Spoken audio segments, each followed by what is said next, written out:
Ya, baik. Assalamualaikum warahmatullahi wabarakatuh. Perkenalkan, nama saya Dilunida Mahendra dari Prodi Psikologi, NIM-nya 102 1111008.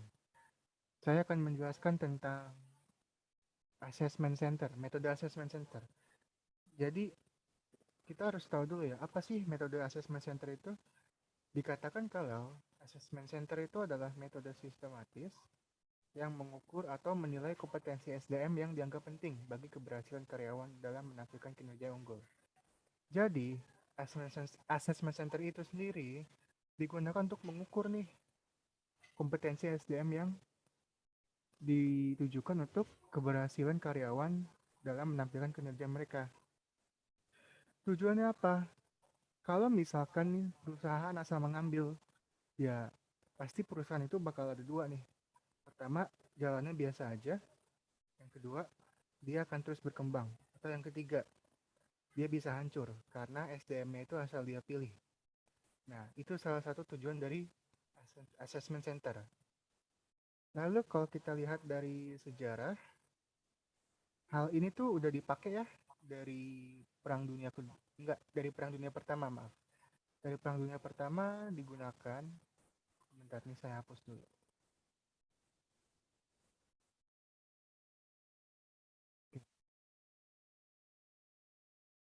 Digunakan pada saat Perang Dunia Pertama, aduh,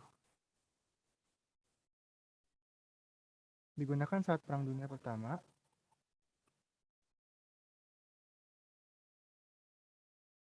yang digunakan pertama kali adalah Jerman. Pertama kali itu dia menggunakan assessment center untuk menyeleksi pegawai di pemerintahan saat menghadapi Perang Dunia ke-1. Lalu Amerika Serikat lanjut, mereka menggunakan ini untuk menyeleksi calon pegawai untuk tugas spionase atau mata-mata ya. Kalau kita dulu kan bilangnya apa ya, kayak buat mantau lah gitu. Kalau sekarang bilangnya intel. Nah, tujuan assessment center sendiri itu ditujukan untuk melihat nih kompetensi SDM-nya. Bisa nggak kerja di bidang ini? Contoh misalkan lainnya apa? Kita ingin mencari admin di suatu perusahaan. Maka dari itu, ketika kita ingin mencari admin, kita harus tahu dulu nih, admin itu kerjanya apa aja, punya kualitas yang kayak gimana. Biasanya kan admin itu kan dia kerjanya itu di depan komputer, terus juga menyeleksi berkas-berkas atau menerima berkas-berkas lah gitu. Terus juga di satu sisi, dia juga harus teliti. Nah, gimana caranya biar orang yang kita seleksi itu tuh bisa dikatakan cocok menjadi admin? Salah satu tadi menggunakan assessment center, ya itu. Lalu sama.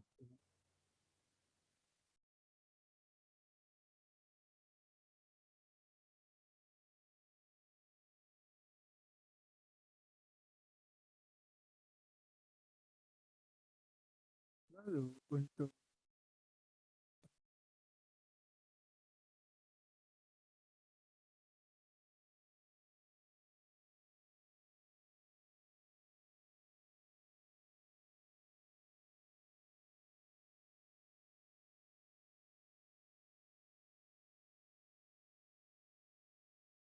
itu ada kegunaan nih.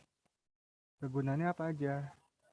Kegunaannya itu digunakan untuk pemetaan kompetensi pegawai, untuk mengetahui peta kompetensi itu secara umum maupun individu. Lalu yang kedua juga untuk menilainya itu juga sangat baik ya dari sisi assessment. Terus di Indonesia sendiri dipakai untuk menyeleksi kandidat atau jabatan-jabatan. Nah, biasanya dipakai ini dibuat di BUMN.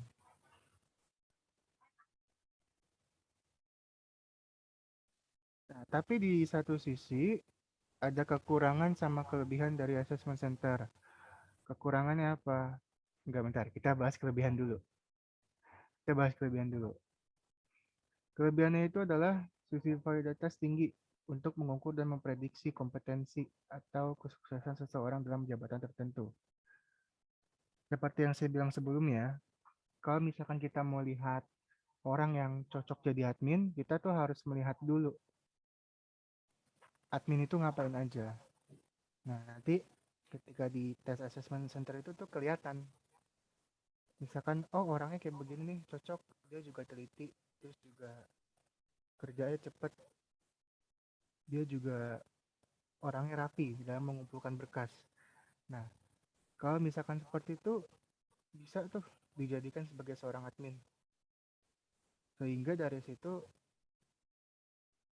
assessment center itu dijadikan sebuah metode yang validitasnya tinggi. Tapi kalau dari kelebihannya, kan pasti ada kekurangan. Kekurangannya apa?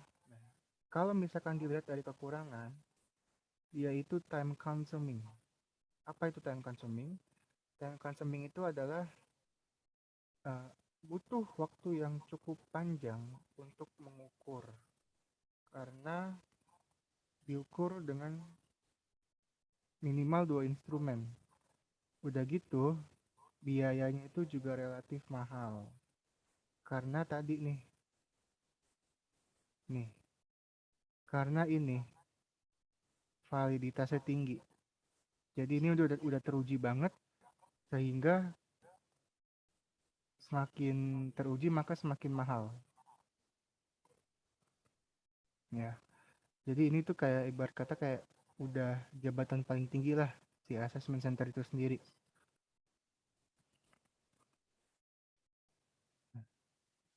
Kan tetapi assessment center itu sendiri ada kekurangan lagi yaitu cuma dipakai untuk para kandidat pengisi jabatan yang top level. Jadi kayak bos, manajemen, terus uh, birut lah segala macam gitu. Itu tadi dari kelebihan dan kekurangan. Nah, kalau misalkan penggunaan assessment center sendiri itu biasanya digunakan untuk mengembangkan kompetensi SDM. Ya, jadi kalau misalkan untuk mengembangkan kompetensi SDM itu digunakan pakai assessment center. Supaya apa? Nanti perusahaan biar bisa lebih menseleksi dengan orang-orang yang memiliki bukan kompetensi ya, tapi sudah memiliki apa? Sudah memiliki yang namanya kemampuan. Sehingga ketika mereka menggunakan asesmen itu mereka bisa melihat nih kemampuan para orang-orang yang akan dicalonkan begitu.